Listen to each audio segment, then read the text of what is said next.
We'll wait for Valerie. It even says live on YouTube, Seth. Way to go, buddy. There we go. Life is going. How's it going, Jim? It's good. Good. All's good. That's good.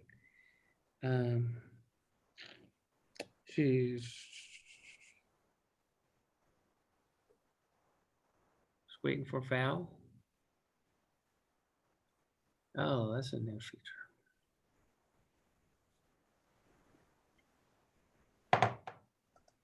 You know, Seth, you see they had real live tornadoes in Harper's Ferry tonight. Yeah, somebody there texted me that it's pretty bad. Yeah, the radar screen looks awful. Like it's like real deal. Yeah, but it's pretty much passed already. I'll have to see if we're live right now, just to let you know, but waiting for Valerie. But yeah, I don't know if I'll have electricity when I get home. You know, Seth, you see they had real live tornadoes in Harper's Ferry. Yeah, somebody there texted me. There we go. There you go. Gotta live it twice. That's right. Let me text Valerie, see how she's coming. Yeah, we'll see if I have power when I get home. Guess I should have brought the chainsaw. I'll change the clothes. Yeah, I don't think we have anything your size in my house, Seth. I'm sure not, Jim. Something beefy. Bunch of skinny people over here. Isn't it great when you're live and you really can't say what you want to say? Just Jim's body shaming me, and it's on the record. I mean, it's clear. No, we're malnourished. In the 21st century, this is what we're dealing with. I mean, you got to remember, I'm from West Virginia. I got to pull up the average. Seth, all I'm saying is my house is malnourished. I'm not saying anything about you. Oh, Jim, you always got good catches. Good save. I want you to bring food. You got to bring your own food. Exactly. I guess is what I'm hearing. Exactly. There's too big of a tribe and not enough food. Right. I responded to all in this email. Yeah, you did. I thought you got everybody. Yeah. Back in? Gary's back. Oh, town address. Sometimes Val can't get emails at her .gov address. Yeah, I typically, well, that was another issue I was working on, but let me do this. I thought I had it at Val, her regular, typical. We need to get Seth a staff. Let's see, sent. He's doing everything. Master of all trades, right? Swiss Army knife of city managers, town managers. That's for sure.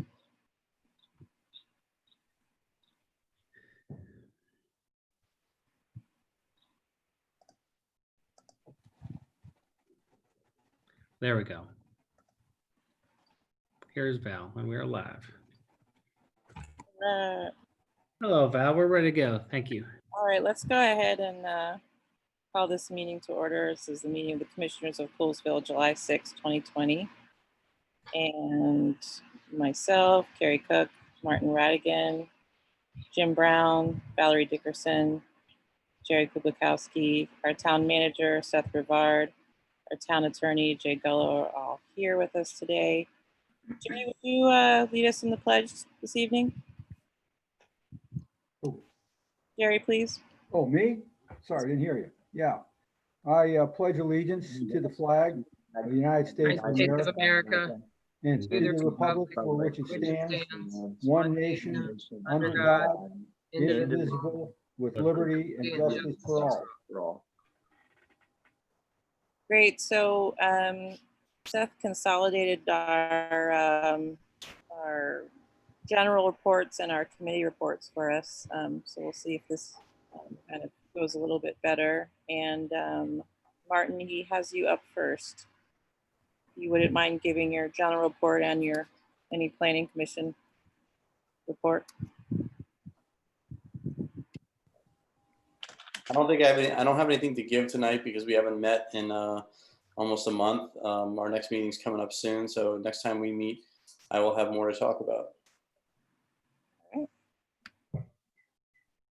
So on my end, Parks Board is meeting this Wednesday, the 8th, 7 o'clock via Zoom, and we're going to be going over, we have a prototype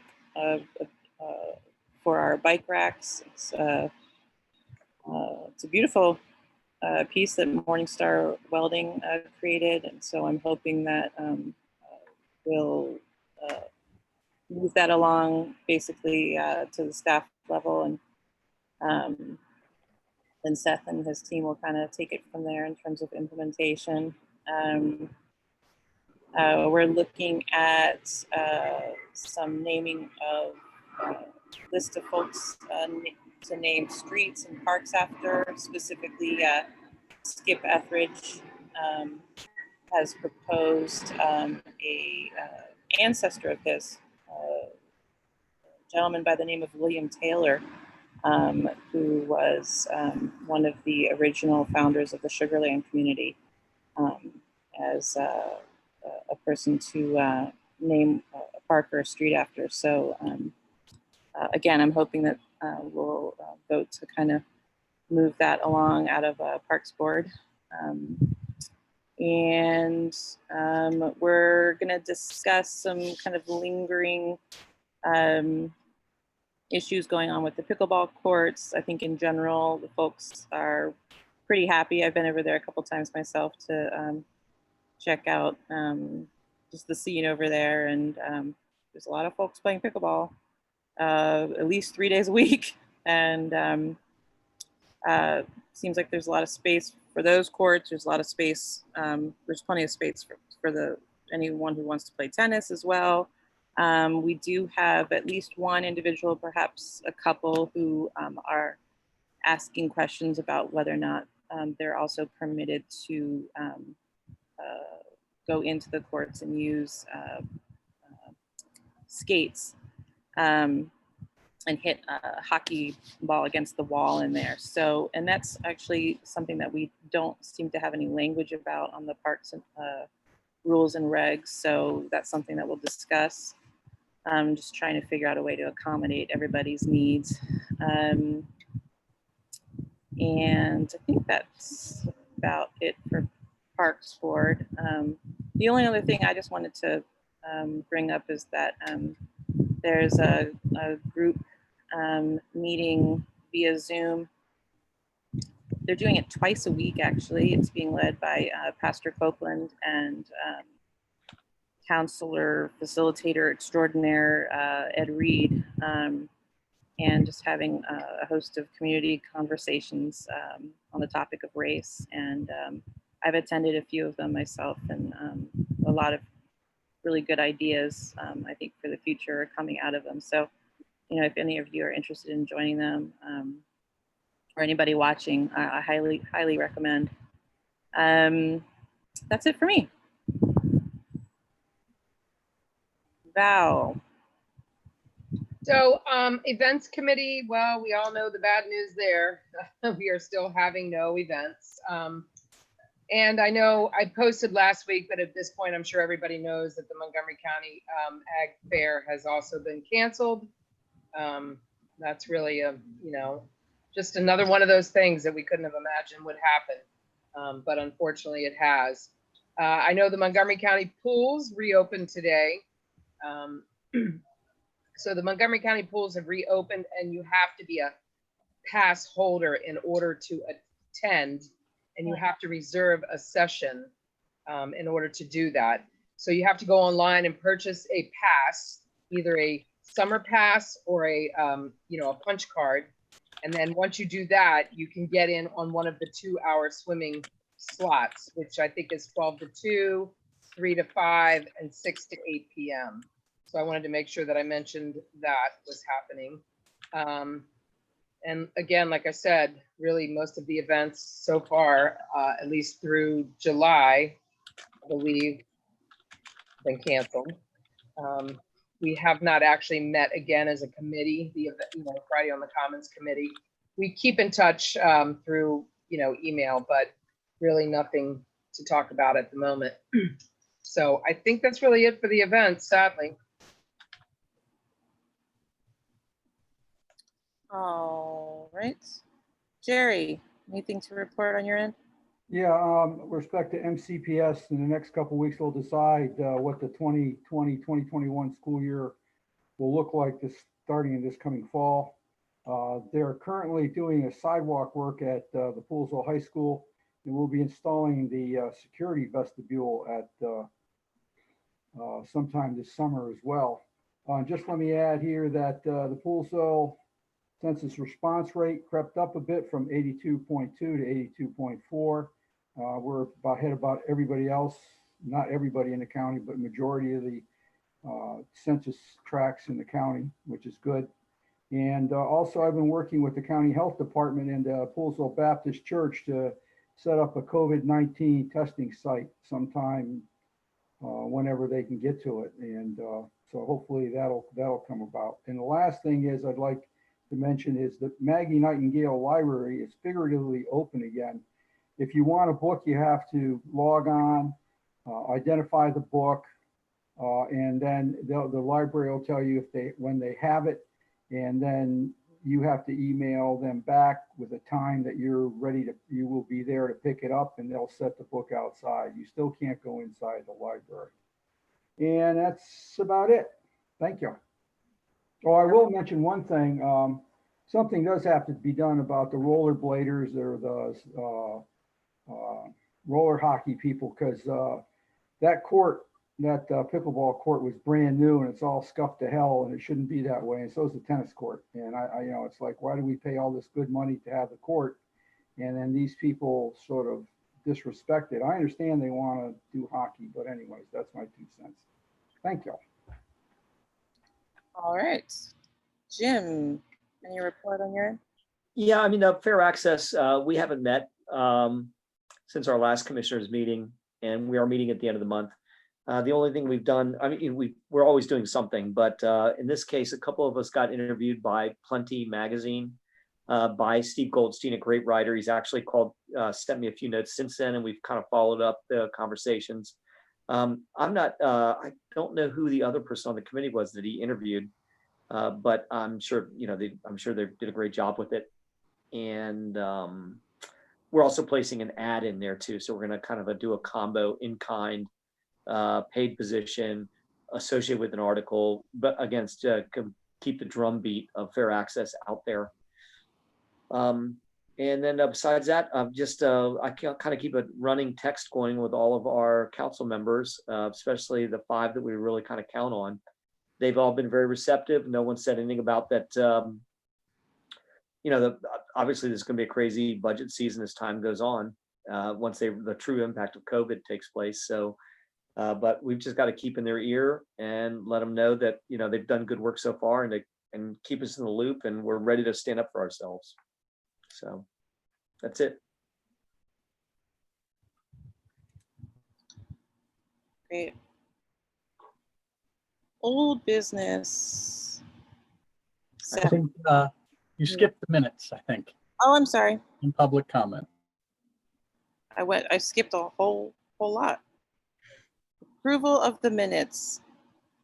Anybody have any discussion of the minutes from June 15th, 2020? I make a motion, we approve the minutes of June 15th, 2020. Have a second? A second. Second. All in favor? Aye. Aye. Motion carries. Do we have anyone calling in for public comment this evening? We do not. Okay. Now we're on to old business. So we have ordinance 213 and ordinance 214 on our old business. I'm going to turn that over to Jay Gello, our attorney. He'll provide some information regarding these 2 items. Yes, thank you, Seth. As you all know, and the public is aware, we held a closed session last week to give specific legal advice related to the implications of the zoning text amendments, and also correspondence we received from certain property owners in town regarding the zoning text amendment. And at that time, you had instructed me to do some research into the matter, and I've done some of that research, and I need to share that with you which is why you see at the end of our meeting, we're adjourning back into closed session to talk about the results of that. So I would suggest that you table this until the next meeting, and so that you can hear the results and move with information or an informed opinion. All right, so do we need to make a motion to table it until the next meeting? You'll need it. That'd be the, right. Want to go ahead and do that? Go ahead. So I'll go ahead and make a motion that we table these two items for our next meeting, which will be held on July 20th. 20th. I'll second. All in favor? Aye. Aye. Any opposed? Okay, thank you. Motion carries. So moving on to new business. First is our COVID update. I do not have anything on the COVID update new to discuss. I don't know if anybody else has anything they'd like to announce or state. Just wanted to say that the our Poolsville zip code number is now at 28. So it went up 1, but that's still a relatively low number. So to me, it just people are doing what they should be, which is great.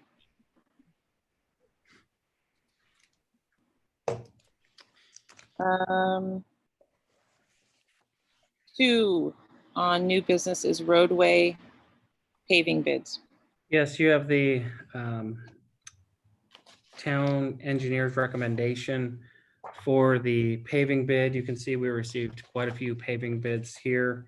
The lowest bid was CJ Miller.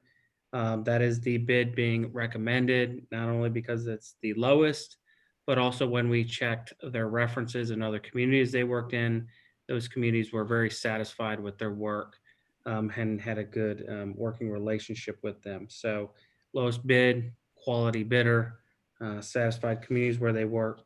And so we would, I'd look for a motion to approve CJ Miller for this bid as outlined in here. And if you go to page 2 of John Strong's report, the total budgetary amount to be made in the motion is $465,069.70. So we just look for a motion to accept the bid with CJ Miller and these contingency costs, and that would approve the paving contract for the 2021 paving cycle.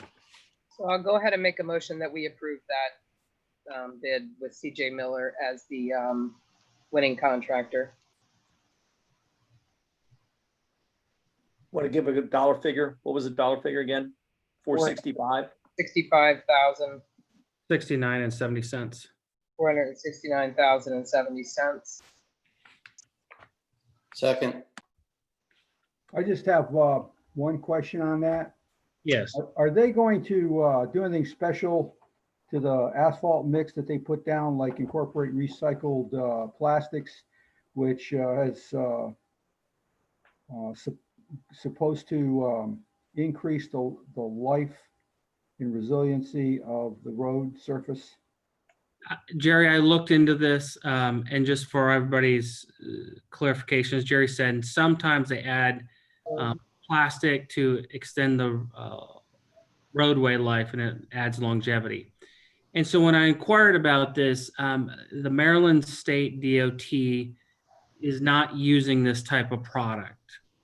And so basically, once you get out of the mixes that the DOT, that the state uses, you're basically paying for a custom mix and the cost goes sky high.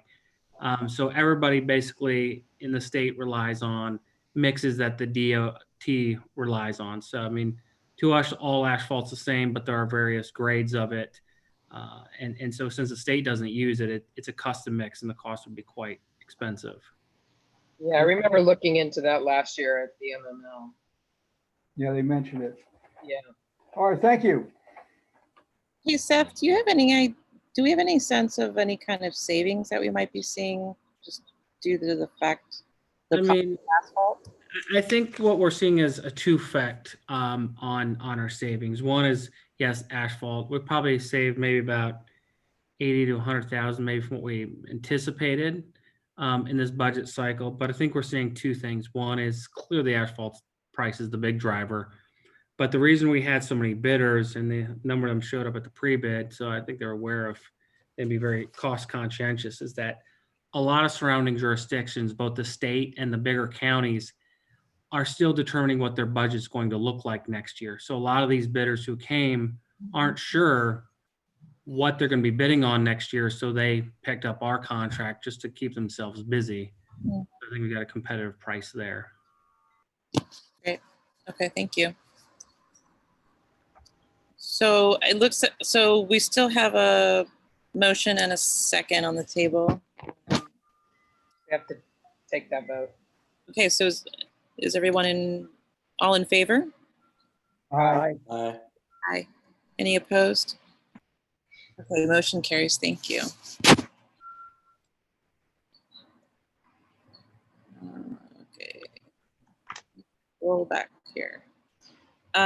So now we are on to waiver of fees for PHS project. Yay. Yes, the engineer and architect working on behalf of the Montgomery County Public Schools contacted me and asked if we would waive the fees associated with the land development review plans, site plan, concept plan, those sort of documents that they'll submit for review.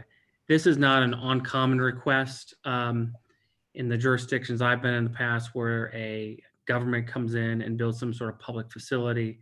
They request that the local jurisdiction waive those fees as a good faith effort. And it's a sort of a government to government honor policy. So, of course, this school has long been wanted by the community and we've advocated very strongly for this. So it makes sense to waive those fees. And so staff recommends the town commission vote in favor of waiving any fees associated with the building and construction of the Poolsville High School. What's the amount of, what's the dollar amount associated with that, Seth? Do you know? I didn't figure it up in total. 20 grand, roll A over. lot of these are application fees, so we're Oh. probably talking a few $1,000s. I You know, think because they're not doing allocation, it's not because they're doing new taps and impact fees. That's really where the development costs start to get pretty expensive. I mean, this is application fees like, whatever we charge. Let's say we charge $500 for this, site plan submission, a couple $100 for concept plan. We're not talking a lot here, anything, obviously some of those costs are used to offset any potential notices and, the work that we have John Strong do. But again, that's probably our real cost is just, no offset of those. so they won't have to do anything with tap and water and tap fees because they already have the taps, sewer and water taps, right? Yeah, those direct taps probably, but usually those taps are based on the tap fee, plus another calculation. I know we waived them for the new science building and we waived them for the John Poole Middle School back in Yeah. 1996. So there's a precedence here for doing stuff Yeah. like that. So would someone like to make a motion to waive those fees for the PHS project? I make a motion, we waive the fees for the PHS for a brand new PHS. Not part old, part new, a brand new. I stress, did I say new? New PHS. Second. Second, go ahead. All in favor? Aye. Aye. Any opposed? Thank you. All right. Next, we have walking paths. I don't know if you had an opportunity to take a look at your packet in the request that we received from Ryan Finley, who's a high school student at Poolsville High School. And he's proposing some trails that I've shown in the packet. He's also provided a GIS link, a web link to show where those trails are. While it's a little ambitious, it does have merit, and I think the concept is nice. They're looking for the town support primarily because many of these trails that they're proposing traversed town property. Now, these trails would be natural paths. I would think something like the Appalachian Trail. These are not going to be paved. They're not going to be a lot of improvement.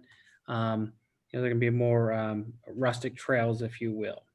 And they probably underestimated the fact that there might be a couple spots where the trails might need a little improvement. I don't know what sort of low-lying area that they may or may not have to cross, some other things to clear. And then the biggest thing I noticed is if we do need any easements, that would require our attorney to draft those easements with a few private property owners. And I think that would really be our biggest sort of in-kind contribution and cost to this.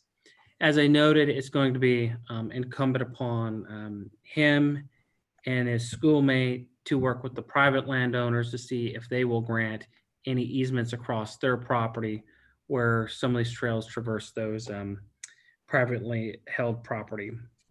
The most likely path that I outlined in my staff report and is attached is one off Hillard Street that runs behind, well, just traverses some lots that are owned by the town, and there's only one very small gap that would require an easement across a private property. And that seems like a very potential opportunity to provide a very long natural path with some minimum effort. So it's going to be incumbent upon the town commission to determine if they want to support this, if they want to throw their weight behind this concept, maybe use Jay's time for drafting some easements. And you can see my town action here at the bottom of my staff report. Review and consider the proposed trail plans, determine if you want to support this. Again, going back to the in-kind costs we might incur. You may want to refer to this to the Parks and Rec Board to see if they have any thoughts or consideration. But if you desire to support it, you can also then vote on it. So you can either transfer it to the Parks and Rec Board for any further advice, or you can take action now. But I think this can be the determination of the town commission where you'd like to go. If I may, Yes. this trail that is proposed behind the homes on Hillard Street, Yes. this thing came up when I was first elected commissioner.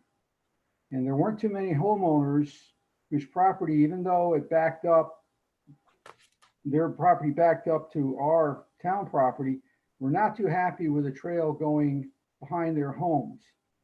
So before I think the commissioners take any sort of action, I think we should refer this to the Parks, Recreation and Streets Board for their consideration and for them to scrutinize. Because I don't know, some of those homeowners are still there. Some may have left, and I would rather have us vet that with the homeowners to which this trail is going to go behind. The problem was back in the early part of this century, the trail did not go in before the homes or concurrently with the homes. It was after the homes. And when the homeowners found out, a lot of them got very upset. So I offer that up for a little bit of corporate history. I agree, Jerry. I think we should send this to the Parks Board. It's kind of their domain, so I'd like to hear what they have to say about it. And I have a little book here on it too. I think it's definitely something to consider. What Jerry's saying, the feelings of the homeowners, where any trail would run. But I think, it's also good to remember that the trail system is for the entire community. I don't know that we necessarily want to make decisions just based on one or two homeowners. Well, there was another issue too. There was an area that required bridging over a gap. I don't know. It's been a long time since I think it was myself and Andy Johnson who traversed the trail led by then town manager Jim Alsabrook. And we walked the entire trail. And as I recall, there was a point where there was we required bridging. So I just offer that up as well. Maybe the way they are going to lay the trail out, that bridging wouldn't be required. But anyways, and yes, What the issue was, some kind of bridging that they did. Yeah, bridging. There was a gap there where you had to go over. I don't know if it was the pond back there or what. I can't remember now. Yeah, I remember that a little bit too, but I can't remember where it was exactly. Yeah, but I agree. I think the Parks Board Parks Board needs to just, do a little investigating and vetting out of this. I think it's a good idea. I will say I love the idea. I mean, I think it's a really neat concept, Me and too. if everybody can get on board, I'd love to see it work. I just have one question, additional question. Who's going to maintain this after the trail is established? Due to sometimes where you have, downpours and washouts and all that other stuff. Who's going to be responsible for maintaining it? And do we have any idea? Well, it probably won't at this time, the cost of that maintenance would be. It looks like, I mean, I don't know the ins and outs of it specifically, but it looks like it's fairly low maintenance type of trail. I mean, certainly the town would probably end up taking some maintenance of this and it'd be part of our overall parks and recreation system. But as Ms. Cook has stated, I mean, if it's supposed to be sort of a natural path with the understanding that, this is an ADA compliant, it's an accessory trail, it's probably more of a running trail and kind of a leisurely walking trail. The maintenance can be low key. You're right, Jerry. There's gonna be some location probably had to be a little bit problematic and wash out, and there might be a little footbridge, but it's potentially a fairly significant long sort of loop back through there for a low cost impact. And if that's what it turns out to be, we can, examine that and bring it back before you and see what the Parks and Rec Board says. Sounds good. Seth, is Finley Ryan stating that he or his family is covering the costs? Any costs? Well, no, he did state in his email that he thought the cost would be pretty limited because of the nature of the trails. But I think that's just a little optimistic there. Again, nobody's just going to grant you an easement without some legal drafting of a document. And Right. As I mentioned and Jerry sort of confirmed, you may have some footbridge location there. And depending on the length and extensiveness of it, I mean, we can build it in-house. We replaced a few footbridges this year, earlier this year, for a modest cost. Great.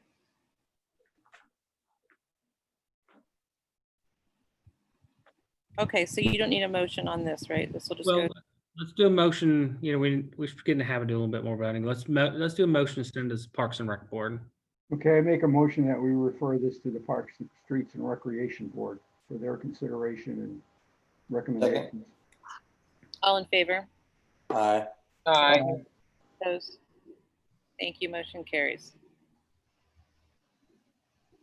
Number 5, allocation plan. Yes, just bear with me as I go through this staff report a little bit. So what I've provided for you is clearly the staff report on the cover. Then we've got the allocation plan, which we've long had for quite a number of years now. I've made some minor changes to it, but nothing that changes the policy direction. There's the allocation list, which is the properties and the potential allocation that they could be using. And then an image of the master plan target investment area, which is primarily the core of Poolsville. So what I do want to start off by saying is that just because we've created this list and properties are shown with potential allocation, there's no guarantee that you're going to get exactly that amount of allocation shown in the list.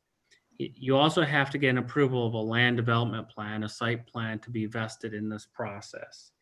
And it's also a first come, first served system, the way it's tiered. So there are some built-in mechanisms as I go through that I'll talk about. And just because you're on your list does not mean you're guaranteed to get that amount. It's just a potential of it and for future planning. I just want to skim through here a little bit. Again, I can't stress enough that this is a forecasting guide of what may be possible to have. So the allocation plan itself is updated every 3 years. It was last updated in 2016. Next time we'll need to do it is in 2023. There are 4 categories within the allocation plan itself. There's projects that start and have allocation. We don't need to do anything with that. All their allocation is considered as if it's going through the treatment plant currently today, even if those homes are not physically in place or structures. There are a couple properties that have extended allocation currently. Those are also treated as if they're going through the treatment plant currently.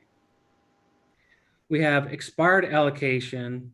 As you imagine, they once had allocation, they no longer do due to expiring of the allocation plan, or they not moving forward with certain vesting periods that they have to meet. These projects are not considered in the flows to the sewer treatment plant today.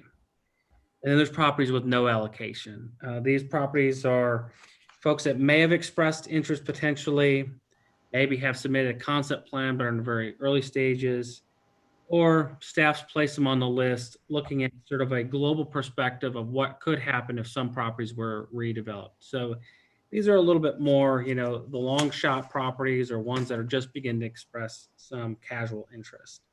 Again, these projects under the properties with no allocation are also not considered going to the treatment plant. There's no consideration of their allocation in terms of current capacity as we know at the plant.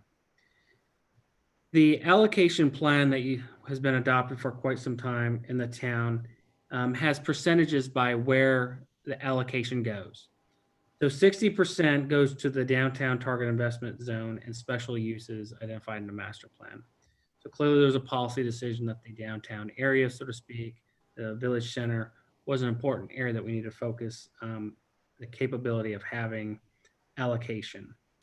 30% is a town set aside buffer. That is sort of twofold. One is if for some reason we get too much infiltration or something happens, we can have a little built-in buffer to ensure that we don't overachieve our capacity. And then the second part of that town set aside buffer is we find a project that we really like, we can maybe use some of our 30% towards that project because it's special and unique in some fashion. Then there's 10% that's other residential. That's primarily everything that's not in the downtown area. Is the simplest way to describe that.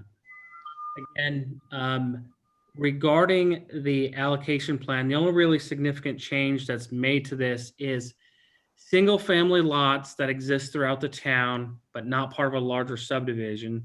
There's one lot here, one lot there. Currently, they're required to go to the Planning Commission for approval to get allocation. It's unlikely the Planning Commission is going to deny an existing lot allocation because there's only a few of them remaining, maybe 10 at most. And it's unlikely they're going to deny a one lot allocation. So it makes sense to turn that into administrative process where staff can just approve those one lots that are sort of scattered throughout town. There's really no significant impact to the allocation or the capacity at the plant if that were to occur. And we're talking about 10 that are more than likely to get approval. As I move through here, there's the allocation list, which is the Excel sheet, which lists the property and the potential allocation. I don't think it's a great surprise. Most of the town is currently built out. And so we looked at this global perspective of what could be built or redeveloped. This really created a list of allocated, extended, expired, and properties with no allocation. The possible allocation available is about 75,000 gallons. But that is predicated upon us being diligent and continue to working on inflow and infiltration, also known as I&I. There are dollars in this budget to continue to work at this issue. We've talked about continuing to work on this anyway. We have to fix this infrastructure anyway because it's leaking. So regardless of allocation, we're working on tightening up our pipes that are allowing infiltration. I also want to highlight that there are some safety checks and safeguards. Again, every 3 years this plan's reviewed, so we can only get so far ahead of ourselves. In the past few years, only 4 to 5 projects have moved to this point. An economy that was fairly good, so there's no reason to anticipate any change in that as well. People cannot, quote unquote, rush the system because it costs money to get vested in this process. So you have to be serious about what you're proposing to do. And also noted in this report, we've got a town set aside buffer, which allows us a little bit of flexibility there. And the allocation plan itself specifically states if we feel like we run into an issue where we're getting too much inflow, we can sort of halt and slow down the process. So that really provides me the greatest sense of relief of how we're moving forward with this. So of that 75,000 gallons that is available over the long term with reductions in I&I, as I told you, there's 60%, 30%, and 10%. How that breaks out in gallons of the 75,000 is for the TIZ area, the target investment zone for the downtown. That's about 45,000 gallons that could be allocated to that location. That's where some of your more sizable projects are proposed to happen in the next few years anyway. There's 22,500 gallons for the town set aside. That's a fairly significant amount. And then there's 7,500 gallons in the other 10% residential. Based on the projects that are out there lingering, considering each one of those categories have enough capacity for those projects currently. We find in 3 years we need to retool that, we can, and figure out what that is. But currently, based on everything we see on the horizon, this works fairly well. I do want to note that there's more demand than there is allocation, meaning there could be more requests than we have capacity. That was anticipated. Some of these projects may never come to fruition. Some of these projects, I overestimated the allocation just to err on the side of being conservative. We may end up with tightening up more than 75,000 gallons, but just want you to be aware of that as well. I will just say that I took this recommendation to the Planning Commission on June 10th last month, and the Planning Commission did vote to recommend this allocation plan to the Town Commission and for the Town Commission to adopt this. Again, I want to state one other thing that sort of is in here about two mechanisms I just want to stress in terms of capacity, flow, and some level of regulation. So the two mechanisms of protection is first, the plan itself notes in the event of unforeseen circumstances which limits or reduce capacity, the Commissioner Pools bill may reduce, limit, or cease granting allocation. Second, only a few of these projects will require allocation over the next few years, and that'll then place us into the next allocation plan, again, sort of a regulating element. So that was the Planning Commission's recommendation for you to adopt this. All the documents are here. I'm available for questions. I know I went over a lot of items, but I wanted to go through this in a little bit of detail. That's all I have. Hey, Jay, I had a question for you. I would take it it's appropriate for me to abstain on this. Your property's on the allocation list. That's correct. However, if the needs to change the vote because it's a tie, we can talk about it when we get to that issue. Got it. Thank you. Do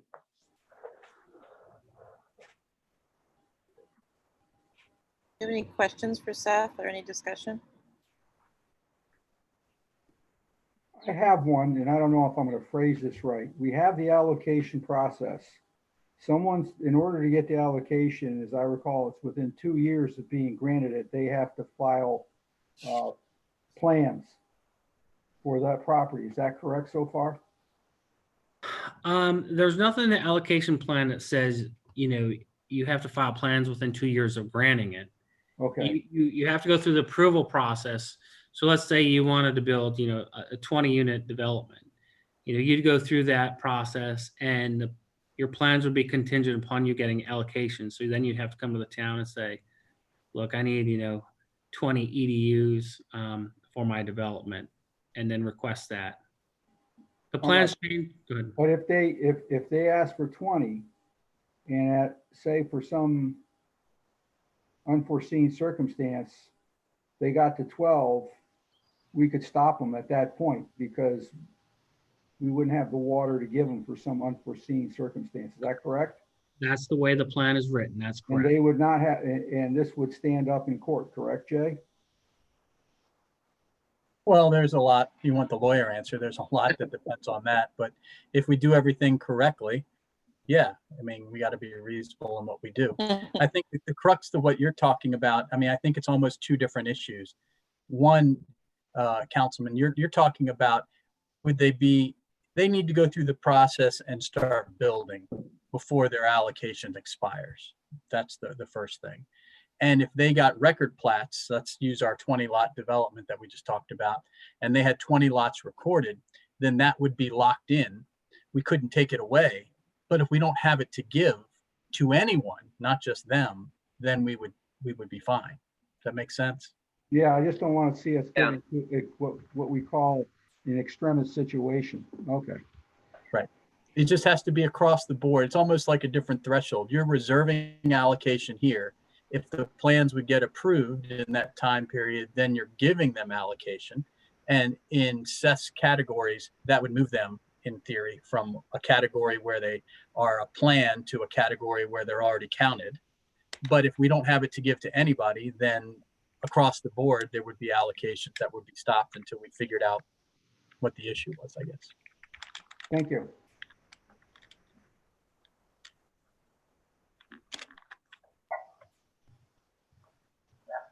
Do you need a vote from us on Yeah, this? definitely vote on this. I make a motion that we adopt the new sewer allocation plan as written. Second. All in favor? Aye. Aye. Any opposed? Any abstain? Abstain. Thanks. Thank you. Motion carries. Thank you for that, Seth. Yes, That was Yeah, all. good work, Seth. thank you. I appreciate it. And number 6, MML equality statement. Jerry, is this something that you wanted to present? Yes, back when this whole thing blew up and, people were protesting and everything, MML wanted to put their,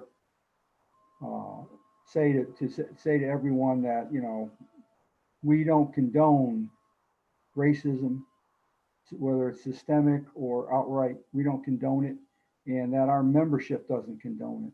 And so what they did is they provided a statement that was drafted by then MML President Ryan Spiegel. And it says basically the recent deaths of George Floyd and Ahmaud Arbery and Breonna Taylor, along with so many others throughout our nation, are tragic reminders of the terrible legacy and ongoing effects of systemic racism. The Maryland Municipal League condemns racism, bigotry, and hatred in all forms. We are committed to the values written into the United States Constitution that express freedom, justice, and equality, which should be at the heart of every level of government in America, especially the municipal governments that are closer to the people. MML is proud of its diverse leadership and membership and the hard work that municipal government officials and employees do every day throughout Maryland. But the work to meet the promise of America comes up short for many. We will continue working to support the 157 cities and towns of Maryland and the 1.5 million Marylanders who live in them, providing a platform for education, research, and sharing of experiences as municipalities confront the reality of society's racial disparities, both conscious and unconscious biases, whether in education, housing, criminal justice, health, jobs, or other aspects of American life. We explicitly stand against anti-Blackness. MML is there for our members who are working to invest in improvements and reforms to local government operations, to acknowledge the good things that municipalities and their personnel are already doing to ensure public safety during the COVID-19 epidemic, while protecting the right to peaceably assemble. In solidarity with our members and with all who have worked to end racism and discrimination, MML also regularly endeavors to improve its own organizational operations to align with these principles. We encourage that mayors, council members, and other municipal officials in Maryland to reach out to us if we can be of assistance, and therefore your efforts to connect, share, educate, learn, and better for better communities as we reimagine tomorrow, in which no one is subjected to fear, violence, or other disadvantage simply because of the color of their skin.